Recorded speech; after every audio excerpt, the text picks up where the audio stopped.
हाय, मी सुदेशना आणि माझ्या cook with सुधू या चॅनलमध्ये तुमचं सगळ्यांचं स्वागत आहे. आज मी करणार आहे पाणीपुरी. पाणीपुरीसाठी लागणारं सगळं साहित्य मी घेऊन आलेली.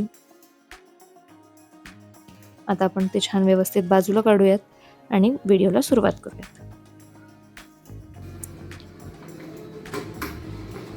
रगडा करण्यासाठी आपल्याला पांढरे वाटाणे आधी 4 ते 5 तास भिजत ठेवणं गरजेचं असतं. ते व्यवस्थित धुवून घ्यायचे आणि भिजत ठेवायचे.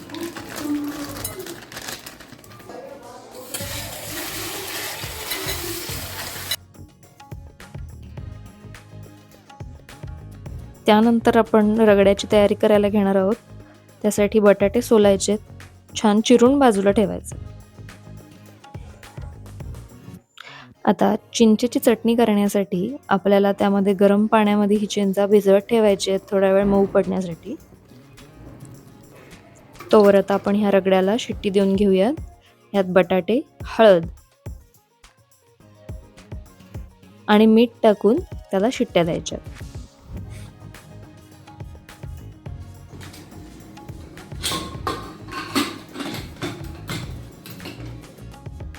रगडा चांगला शिजण्यासाठी त्याला 3 ते 4 शिट्ट्या देणं फार गरजेचं आहे.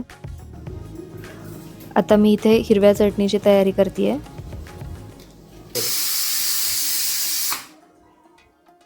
आलं, 3 पाकळ्या लसूण,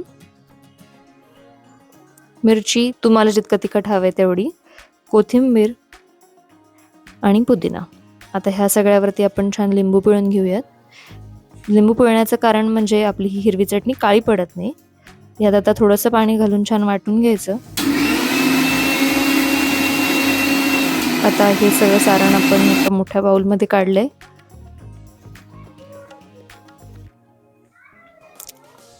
सगळ्यात आधी घालणार आहे पाणीपुरी मसाला 1.5 चमचा,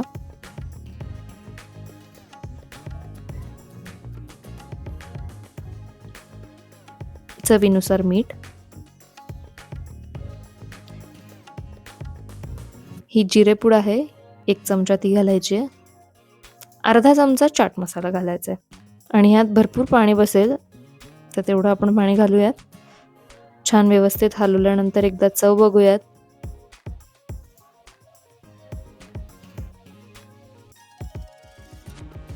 आणि आता आपण ह्याच्यावरती टाकणार आहोत लाल बुंदी आणि आता हे छान फ्रीजमध्ये ठेवून द्यायचंय. तोवर आपण करायला घेणार आहोत चिंचेची चटणी. भिजत ठेवलेली चिंच आपण कढईत टाकून त्यात पाणी घालायचंय आणि त्याला शिजवून घ्यायचंय.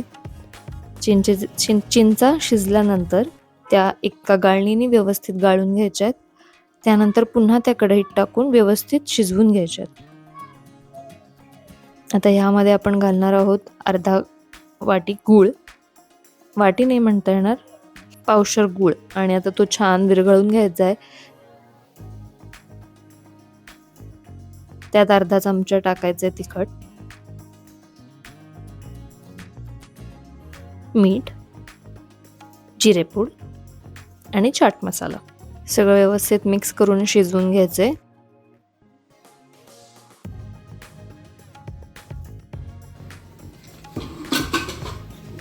आणि आता हा आपला रगडा तयार आहे. तर ह्याला आपण छान स्मॅश करून घेऊयात आणि ह्याला फोडणी द्यायची तयारी आपण सुरू करूयात. आता ह्यामध्ये आपण टाकणार आहोत तेल. वरून कोथिंबीर टाकून घ्यायची रगड्यावरती, म्हणजे फोडणी फार सुंदर बसते. तेलामध्ये टाकायचे आलं लसणाची पेस्ट, वरून टाकायचं थोडंसं जिरेपूड आणि आता ही फोडणी आपण रगड्यावरती टाकून घ्यायची आणि रगडा छान हलवून घ्यायचा.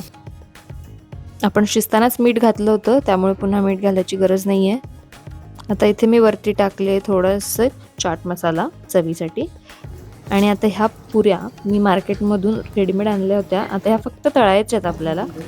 ह्या फार सुंदर फुगतात, आपल्या रेग्युलर पुरीपेक्षा फार मोठ्या दिसतात.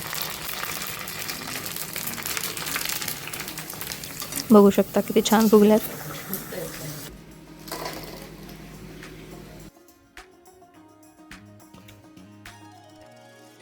आणि माझी पाणीपुरी आता तयार आहे. तुम्ही ही नक्की रेसिपी ट्राय करा आणि मला नक्की सांगा कशी झाली. आणि डिस्क्रिप्शन बॉक्समध्ये मी पूर्ण प्रमाण व्यवस्थित लिहून ठेवेल.